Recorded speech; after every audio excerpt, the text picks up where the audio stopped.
I'm Jelani Dean. I have a Swahili name, and for better or worse, I live in this skin every day. But a clear line to my heritage in Africa is something my family and so many others like us just don't have. So, studying abroad in Ghana and being able to set foot in my ancestral home for the first time, bask in its beauty, learn its true history, see myself reflected in every person I came across, there is no price I could put on that.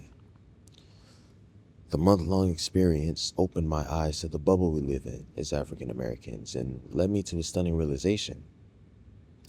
We're all the same, distinct outcomes of a shared history, diverse strands of the same cultural web.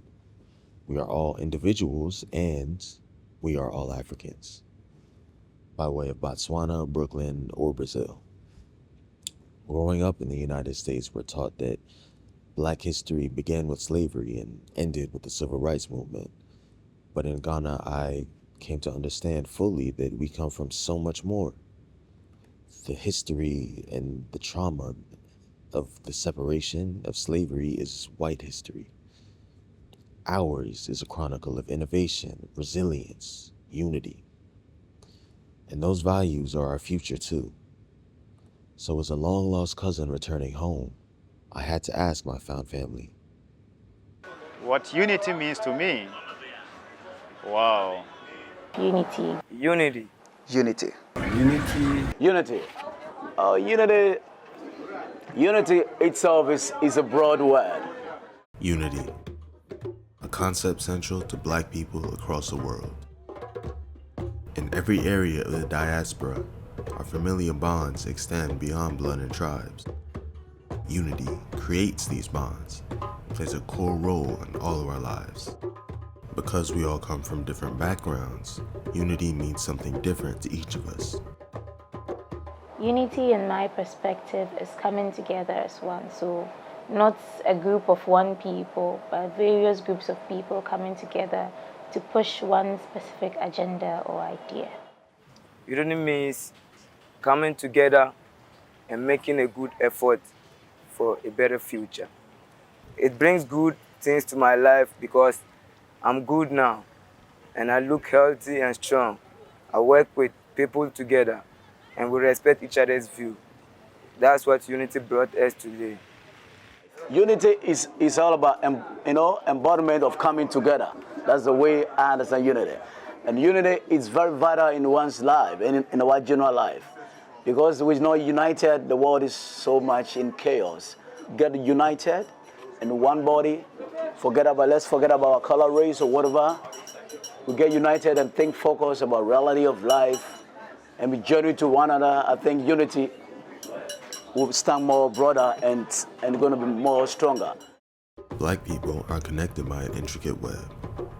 Pan-Africanism is the idea that when we all meet in the center of that web, we can eradicate colonialism and white supremacy on the continent of Africa and abroad, ultimately leading to a better world.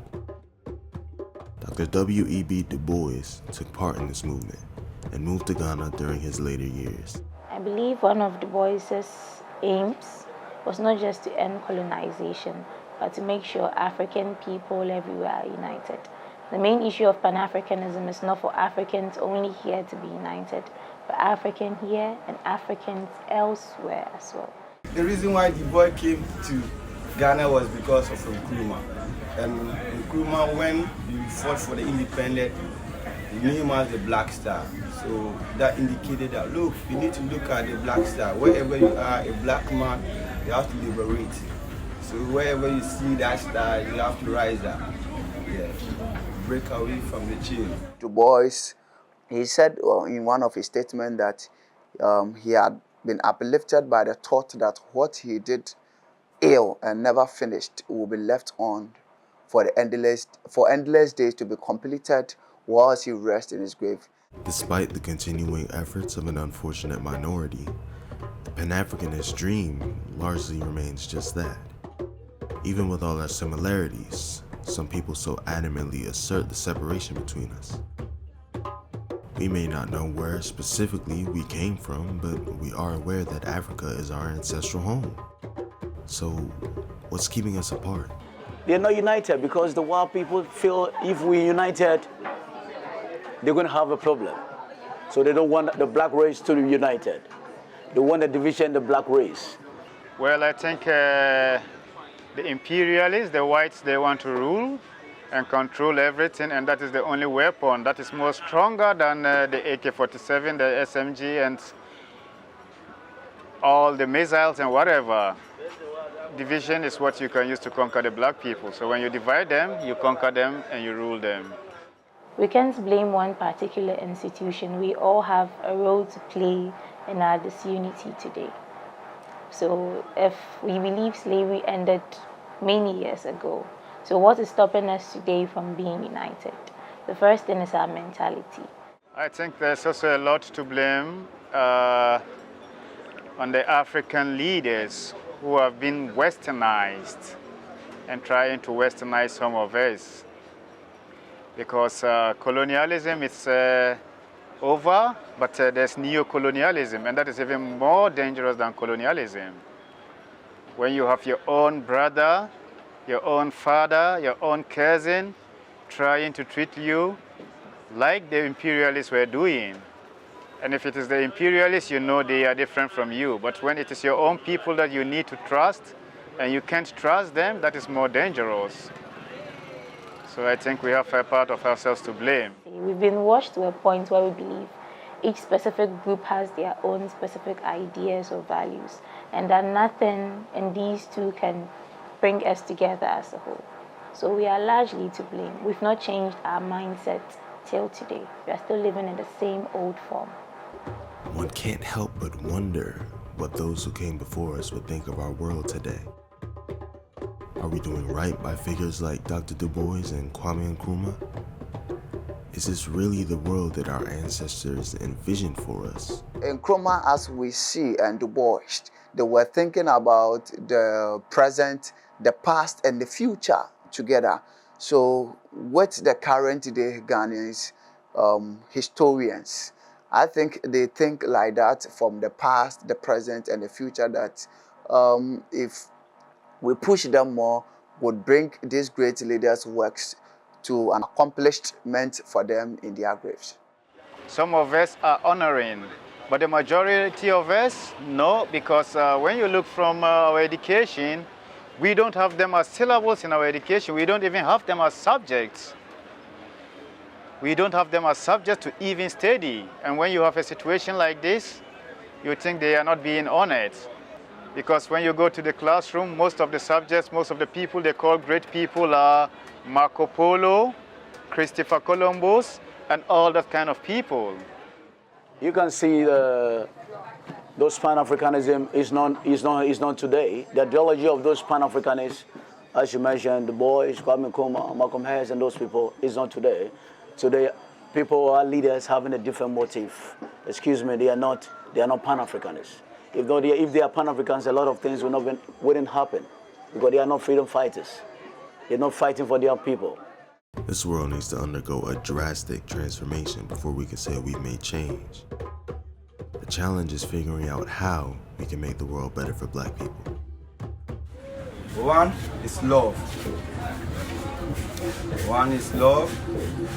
And two is about unity. Yes, because we all have one common goal.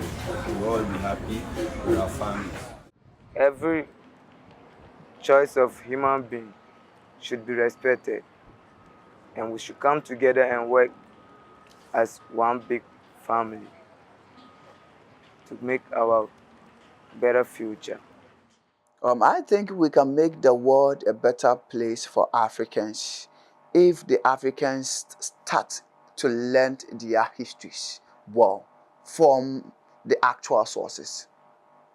Why am I saying from the actual sources? So if we go to the site where the incidents happened, we are going to enrich ourselves more with the histories of those places, which is going to bring us together as one. Yeah, we have to love ourselves better.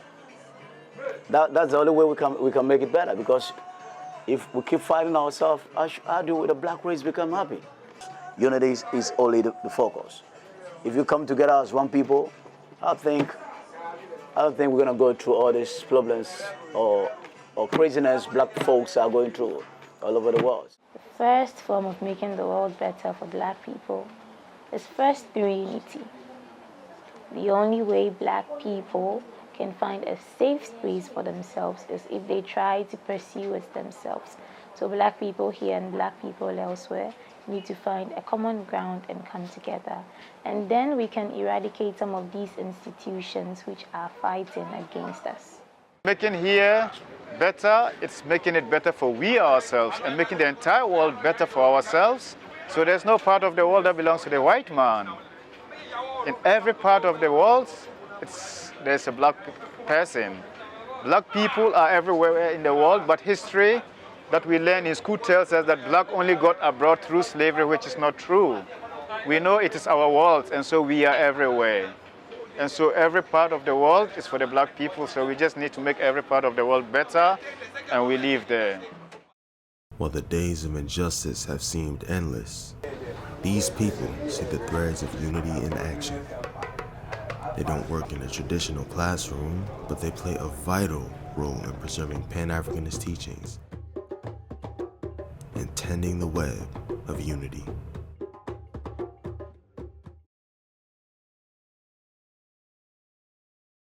I'm Paul Ayambila Doko. My name is Sakuga Clement.